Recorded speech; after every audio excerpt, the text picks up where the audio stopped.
अब गाइस देखते हैं क्वेश्चन थर्ड ऑफ एक्सरसाइज 14.1।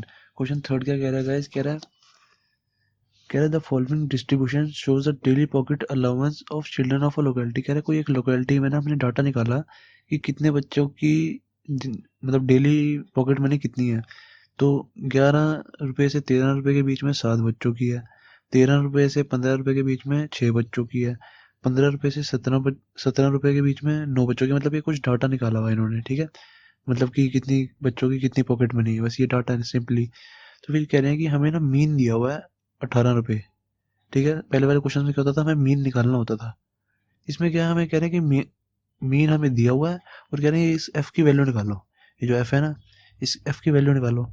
तो इस क्वेश्चन को मैं ना गाइस ना डायरेक्ट मेथड से भी कर सकता हूँ, डायरेक्ट से भी कर सकता हूँ, एज्यूम मीन मेथड से भी कर सकता हूँ, और मैं इस क्वेश्चन को स्टेप डेविएशन मेथड से भी कर सकता हूँ। स्टेप डेविएशन किसी भी मेथड से करो, तीनों के सही आंसर आएंगे। पर मैं इस क्वेश्चन को स्टेप डेविएशन मेथड से कर रहा हूँ, क्योंकि मैं क्वेश्चन फर्स्ट को डायरेक्ट मेथड से करा चुका हूँ, क्वेश्चन सेकंड को अज्यूम मीन मेथड से कराया मैंने, और थर्ड क्वेश्चन को मैं स्टेप डेविएशन से कराना चाह रहा हूँ, क्योंकि ताकि आपको सारे कंसेप्ट, तीनों कंसेप्ट क्लियर हो जाए, ठीक है। तो क्वेश्चन थर्ड हम देखते हैं स्टेप डेविएशन मेथड से। तो सबसे पहले ना जो डाटा दिया हुआ वो डाटा लिख लेते हैं। डाटा दिया हुआ है हमें daily pocket money, daily pocket allowance लिख लो, है डेली पॉकेट मनी को एक ही बात है, daily pocket allowance. Okay, then है number of children, number of children, ये हमें डाटा दिया हुआ है, क्या है 11 to 13, 13 to 15, 15 to 17, 17 to 19, 19 to 21, 21 to 23, 23 to 25। That's it, ये हमें डाटा दिया हुआ है। उसके बाद ये है नंबर ऑफ चिल्ड्रंस, 7 6 9 13 F54। हमें कह रहे हैं इस एफ की वैल्यू निकालो, ठीक है, इस एफ की वैल्यू निकालनी है हमें। तो नंबर देखते ही आपको क्या पता लग गया, मैंने बताया था जब जब भी नंबर लिखा हो तो उसका मतलब है फ्रीक्वेंसी, ठीक है। तो ये होगी हमारी फ्रीक्वेंसी, मतलब एफ आई। ओके, यहाँ पे जब ब्रैकेट में एफ आई लिख लो, एफ आई हो गया हमारा ये। तो मैं बताता हूँ आपको सबसे पहले स्टेप डेविएशन मेथड क्या होता है। स्टेप डेविएशन मेथड का हमारा फॉर्मूला होता है, स्टेप डेविएशन। क्वेश्चन को आप किसी भी मेथड से कर सकते हो, कोई दिक्कत नहीं है, मैं स्टेप डेविएशन मेथड से करा रहा हूँ। देखो इसका फॉर्मूला होता है हमारा mean is equals to A plus H into में sigma F I U I upon में sigma F I. That's it, ये होता है हमारा फॉर्मूला स्टेप डेविएशन का। एज्यूम्ड मीन हमें निकालना आता है, मैंने इससे पहले वाले क्वेश्चन में एज्यूम्ड मीन आपको बताया था कि कैसे निकलता है। तो एच क्या होता है हमारा, एच होता है इनके दोनों के बीच का डिफरेंस, इन सबके बीच के जो डिफरेंस होता है ना वो होता है हमारा एच। देख लो सबके बीच का डिफरेंस 2 आ रहा है हमारा, 13 माइनस 11 2, 15 माइनस 13 2, 17 माइनस 15 2। तो एच होती है हमारी हाइट, हाइट कितनी आ गई हमारी 2। ओके, हाइट 2 है। तो एज्यूम मीन हम निकाल लेंगे सबसे पहले। जब भी ये क्लास इंटरवल्स दिए होते हैं तो उसके बाद मैं सबसे पहले क्या लिख देता हूँ, एक्स आई। एक्स आई मतलब क्लास मार्क। तो क्लास मार्क क्या आएंगे, क्लास मार्क का फॉर्मूला मैंने आपको बताया हुआ है, class mark is equals to upper limit plus lower limit divided by 2। Upper limit ये होती है, लोअर लिमिट ये वाली साइड होती है, डिवाइडेड बाय 2 कर दो। 13 प्लस 11, ये तो पहले वाले का निकाल के दिखा रहा हूँ मैं, 13 प्लस 7 11 डिवाइडेड बाय 2 कितना आ जाएगा, 13 में 11 प्लस किए 14 24 बाय 2, इसको काट दिया 12 आ गया। तो ये कितना आ जाएगा हमारा 12। पहला वाला कितना आ गया 12, ठीक है। ऐसे ही सारे निकालने हैं। 15 में 13 प्लस किया डिवाइडेड बाय 2, 17 में 15 प्लस किया डिवाइडेड बाय 2, ठीक है। ये अपर limit plus lower limit divided by 2 ये होता है हमारा एक्स आई, ठीक है। एक्स आई आप सारे निकाल दो, ये मैं डायरेक्ट लिख रहा हूँ। 15 प्लस 13 28, 28 डिवाइडेड बाय 2 14, 15 प्लस 17 कितना होता है, 17 प्लस 5 22, 32, 32 डिवाइडेड बाय 2 16। ओके, फिर 19 प्लस 17 ये हो जाएगा हमारा,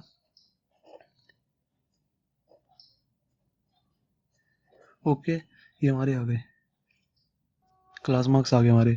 उसके बाद अब हम देखेंगे, अब हम फॉर्मूला में आएंगे। सबसे पहले फॉर्मूला में हम देखेंगे हमें चाहिए क्या क्या, जो जो चाहिए हम वो निकालेंगे। एक तो चाहिए हमें ए, ये होता है हमारा एज्यूम्ड मीन। एज्यूम्ड मीन हम क्लास मार्क्स में से किसी को भी एज्यूम कर सकते हैं, पर ज़्यादातर हम किसको एज्यूम करते हैं, बीच वाली टर्म को। बीच वाली टर्म क्या है हमारी, जगह ऊपर से 3 नीचे नीचे से 3 छोड़ दिए, ऊपर से 3 छोड़ दिए, बीच वाली टर्म हमारी ये हुई, तो ज़्यादातर हम ये लेते हैं एज्यूम्ड मीन। अगर यहाँ पे इवन टर्म्स होती तो बीच वाला कैसे लेते, जैसे मान लो यहाँ पे 6 टर्म है, जैसे अभी 7 है ना, इसको एक हटा दिया मैंने, अब ये 6 टर्म्स हो गई, तो बीच वाला कैसे मानोगे, ऊपर भी 3 है नीचे भी 3 है, बीच वाला कैसे लोगे। तो बीच वाला हम इसको भी ले सकते हैं, इसको भी ले सकते हैं, कोई अपनी मर्जी है, ठीक है। चाहे 16 ले लो चाहे 18 ले लो, वो अपनी मर्जी है, ठीक है।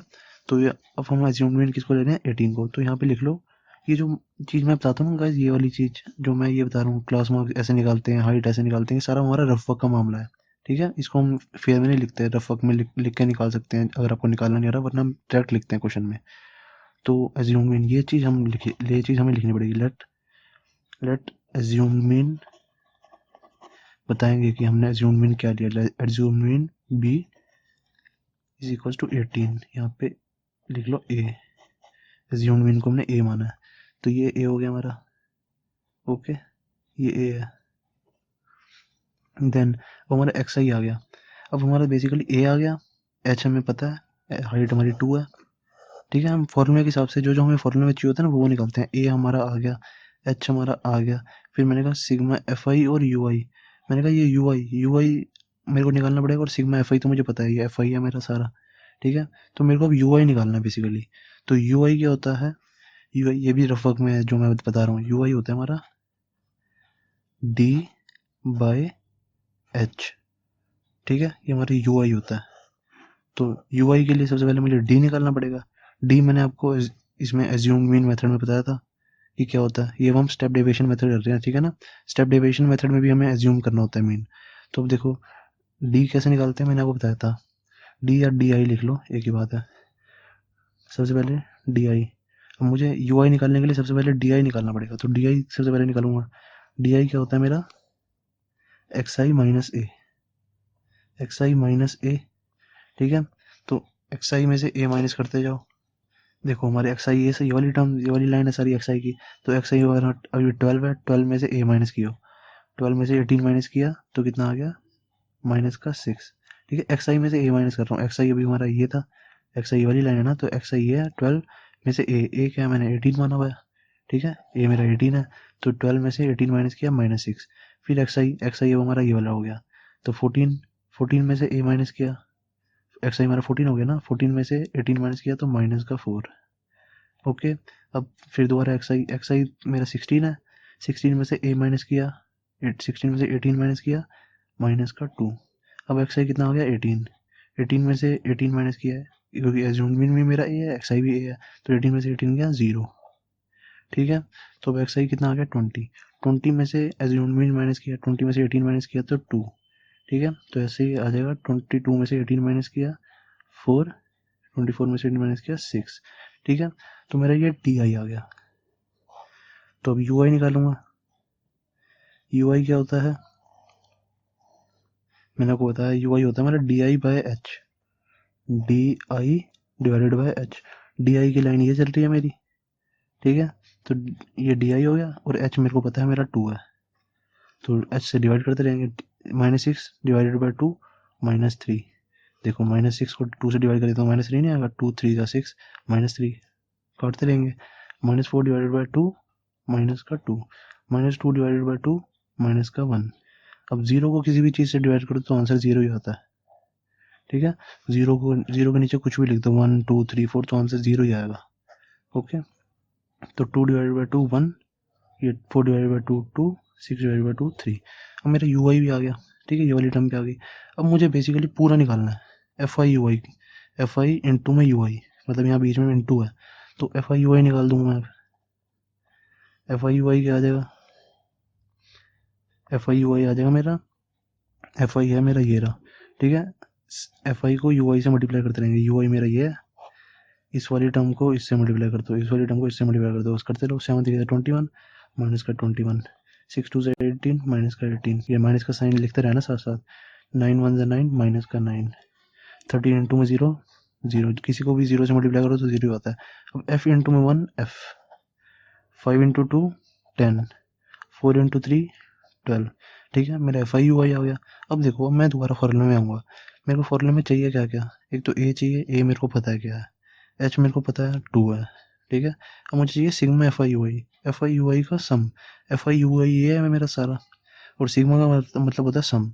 तो मैं इसका सबका सम कर दूंगा, एफ आई यू आई का, इसका सबका सम कर दो। इसका सबका सम करोगे तो आ जाएगा 18, थोड़ा यार ये तो 12 होगा ना, 6 2 से 12 होता है, ठीक है। तो ये आ जाएगा माइनस का 42, ठीक है। इन तीनों को प्लस का माइनस माइनस माइनस वाले को प्लस कर दो, कितना आ जाएगा -42, -40 में +22 और प्लस एफ करना है। -42 में +22 किया तो आ जाएगा माइनस का 20 और बचा प्लस एफ, तो -20 प्लस एफ, ये आ गया मेरा -20 प्लस एफ, ठीक है। सिग्मा एफ आई यू आई आ गया, मैंने इन सबको ऐड कर दिया, ठीक है। एफ का तो कुछ ऐड कर नहीं सकते तो प्लस एफ रहेगा, ठीक है। और मेरा ये वाला ऊपर वाला टर्म आ गया, मुझे सिग्मा एफ आई निकालना है। सिग्मा एफ आई मतलब इसका इन सब का सम, तो इन सब का सम करोगे तो इन सबको ऐड करोगे तो आ जाएगा हमारा 44, 44 और एफ ऐसे का ऐसे ही रहेगा 44 प्लस एफ, ओके। अब हमारी सारी टर्म्स आ गई, ए भी पता है हमें, एच भी पता है, सिग्मा एफ आई यू भी पता है, सिग्मा एफ आई भी पता है, बस हम निकाल दो, ठीक है। अब देखो, असली में हमें एफ निकालना है, ये एफ निकालना है, पर कई बार हमें ना ये नहीं दिया होता कि एफ निकालना है, बस हमें मीन निकालने के लिए क्या होता है, तो हम मीन इस फॉर्मूले से निकाल देंगे, हमें सब पता है। अब सिग्मा एफ आई यू भी पता है, सिग्मा एफ भी पता है, ए भी पता है, एच भी पता है, मीन निकल जाएगा हमारा। अब इस क्वेश्चन में कुछ थोड़ा सा डिफरेंस दिया हुआ है, डिफरेंट दिया हुआ है, कह रहे हैं कि एफ निकालो, तो एफ निकालने के लिए कहा है और हमें मीन दिया हुआ है, मीन दिया हुआ है हमें 18, तो बस इसको वैल्यूज में डाल दो। मीन हमें 18 दिया हुआ है तो 18 इधर लिखेंगे, इज इक्वल्स टू ए की वैल्यू हमें पता है 18, हमने 18 मानी है यहाँ पे, एज्यूम मीन ये रहा, ठीक है। ए की वैल्यू 18, 18 लिखी, प्लस एच, एच कितना मेरा 2, हाइट मेरी 2 है इन सबकी, तो 2 इंटू में सिग्मा एफ आई यू आई कितना आया, -20 प्लस एफ अपॉन में सिग्मा एफ आई 44 प्लस एफ, इसको सॉल्व कर दो, हमारी एफ की वैल्यू आ जाएगी। अब देखो, ये 18 को इस साइड ले जाऊंगा मैं, 18 माइनस 18, ये वाला 18 इधर चला जाएगा, इज इक्वल्स टू 2 इंटू में -20 plus F by 44 plus F, ये 18 से 18 कट गया तो बचा 0, ओके। तो अब ये इसको मैं ऐसे लिख सकता हूँ, इक्वल्स टू 2 इंटू में, अब ये भी 2 नीचे चला जाएगा, ये इंटू में 2 ये नीचे चला जाएगा तो 0/2 हो जाएगा, 0/2 क्या होता है 0, ठीक है। तो ये 2 भी निकाल दिया मैंने, -20 plus F by 44 plus F रह गया, 0/2 इज इक्वल्स टू 0 ही होता है मेरा, ओके। 0 के नीचे कुछ भी लिखो 0 ही आता है, तो अब क्या आ जाएगा, -20 plus F by 44 plus F is equal to 0। अब इस वाली टर्म को मैं इधर ले जाऊंगा, ये नीचे वाली टर्म को पूरी इसको इधर ले जाऊंगा, 0 से मल्टीप्लाई करेंगे तो ये भी 0 ही आएगा हमारा, ओके। तो -20 plus F is equal to 0 ही आ गया, क्योंकि इसको पूरी टर्म को मैंने इधर मल्टीप्लाई कर दिया, इधर मल्टीप्लाई करेंगे तो ये 0 से कुछ भी मल्टीप्लाई करो 0 ही आता है आंसर, तो मैंने 0 ही लिख दिया डायरेक्ट, ठीक है। तो ये कितना आ जाएगा, एफ इज इक्वल टू -20 इधर चला जाएगा तो 20 आंसर, दैट्स इट, एफ मेरा आ गया।